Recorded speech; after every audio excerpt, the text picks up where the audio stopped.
The airport terminal hummed with the chaos of 1,000 lives. Colliding suitcases clattered, voices overlapped, and screens flickered with flight updates.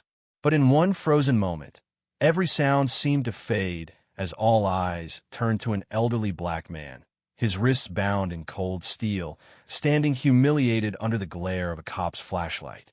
Dr. Samuel Carter, 78 years old, a man who'd spent decades healing hearts as a cardiologist, now stood accused of something he couldn't even fathom. His gray hair gleamed under the harsh airport lights, his eyes sharp with a quiet strength that refused to break, even as Officer Daniel Holt's voice barked commands. "Stay still, sir. Don't make this harder than it needs to be." The words dripped with condescension, each syllable a jab at Samuel's dignity. It started with a glance. Samuel had been waiting at the check-in counter, his worn leather briefcase by his side, preparing to board a flight to Chicago for a medical conference. He was tired from a lifetime of navigating a world that too often judged him by his skin. But he was used to it, or so he thought. Officer Holt, patrolling the terminal, had zeroed in on him from across the crowded hall. Something about Samuel's calm demeanor, the way he stood a little too composed, seemed to itch at Holt's instincts. Suspicious, he'd later claim, though he couldn't pinpoint why. To Holt, Samuel's presence in the first-class line was an anomaly, a glitch in the system. He approached, his hand resting on his holster, his eyes narrowing. "Sir, I need to see your ID and ticket." Now, the crowd began to notice.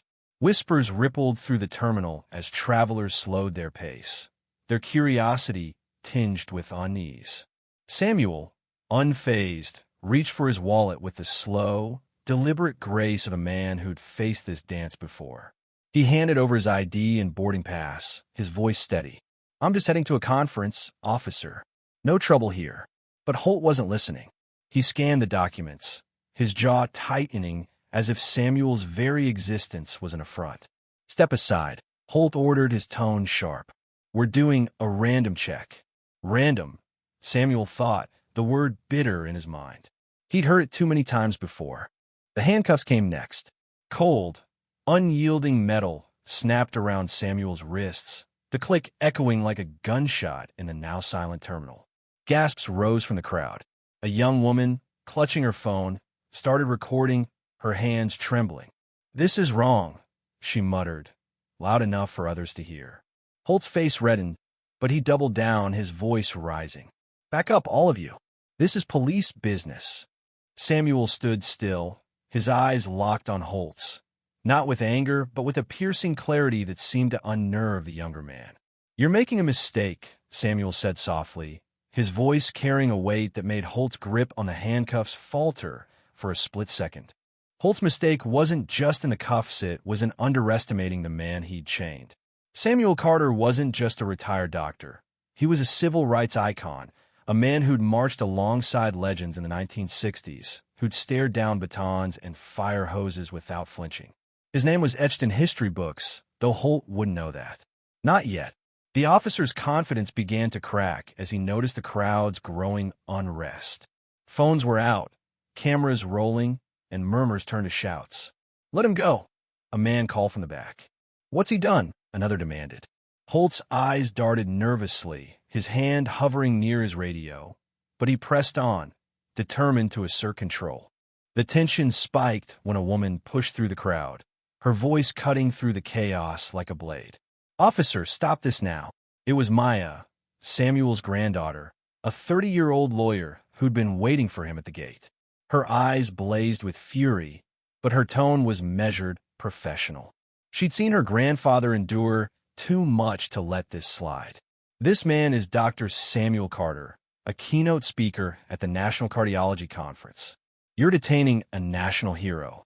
The words landed like a punch, and the crowd's murmurs grew louder. Holt's face twitched, a flicker of doubt crossing his features, but his pride wouldn't let him back down.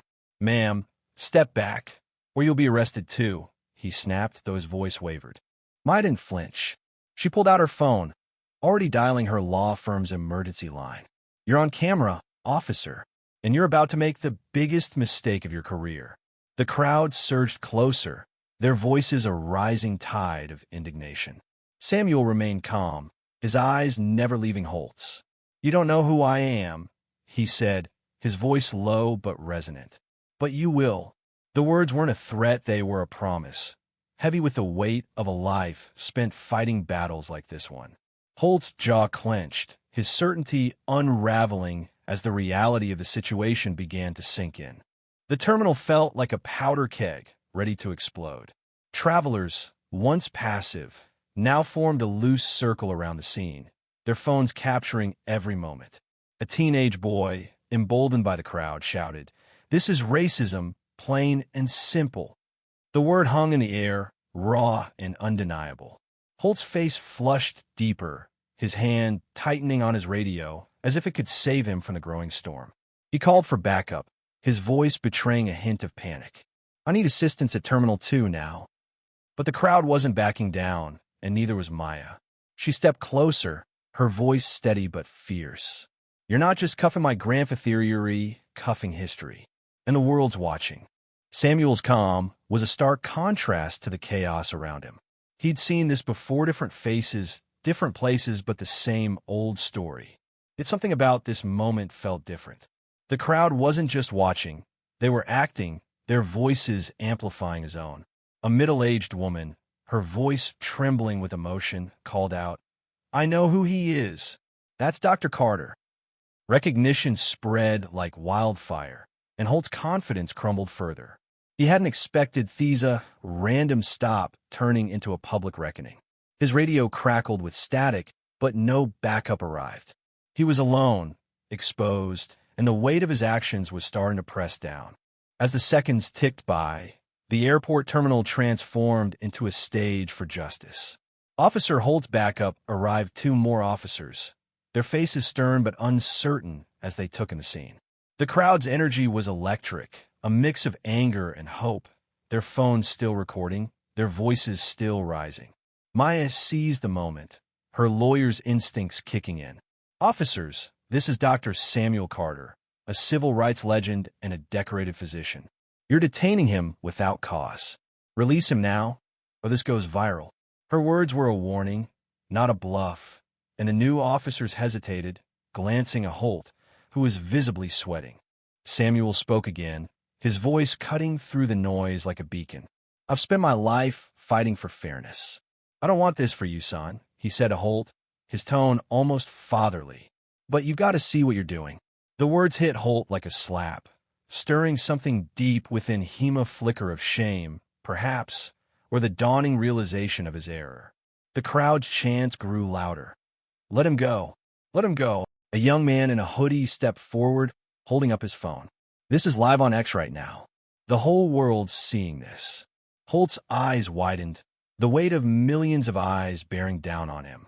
The turning point came when an airport official, a middle-aged black woman named Carla, pushed through the crowd. She'd worked at the terminal for 20 years and recognized Samuel instantly. "Dr. Carter," she gasped, her voice thick with disbelief. "This is the man who saved my father's life 30 years ago." She turned to Holt, her eyes blazing. "You're cuffing a hero. Take those off him now." The crowd roared in agreement, their voices a tidal wave of support. Holt's hands shook as he fumbled with the cuffs, his authority dissolving under the collective will of the people around him. The cuffs came off with a quiet click, but the sound felt deafening. Samuel rubbed his wrists, his dignity intact, his eyes still locked on Holt's. The officer's face was a mask of regret, his bravado gone. "Two didn't know," he stammered, but the excuse sounded hollow. Maya stepped forward, her voice steady. "You didn't know because you didn't care to know. You saw his skin and made a choice." The crowd murmured in agreement, their phones still rolling, capturing every word. Holt's backup officers stepped back, unwilling to defend him further. The airport official, Carla, handed Samuel his briefcase, her hands trembling with emotion. "I'm so sorry, Dr. Carter," she whispered. Samuel's response was simple but profound. "This isn't about me," he said, his voice carrying to the crowd. "It's about all of us. We got to do better." The words were a call to action, a reminder of the work still undone. The crowd erupted in applause, some wiping tears, others raising fists in solidarity. Holt stood frozen, the reality of his actions crashing over him. He'd expected a routine stop, a flex of power, but instead, he'd ignited a moment that would follow him forever. The video was already spreading across X, hashtags like Justice for Dar Carter trending within minutes. As Samuel and Maya made their way to the gate, the crowd parted respectfully, some reaching out to shake his hand, others offering words of support. "You're a legend, Dr. Carter," a young woman called out. Samuel smiled faintly, his heart heavy but hopeful.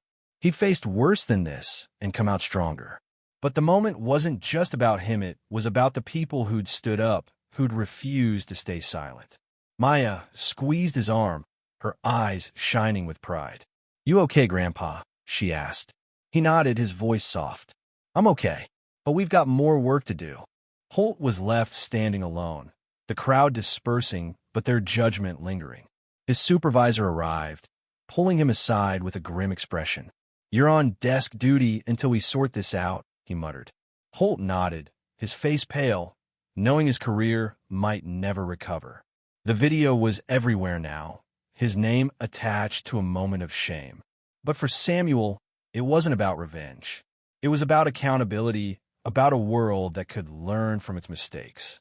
As he boarded his flight, he glanced back at the terminal, at the wooden signpost where someone had scrawled, "Justice tested in seconds."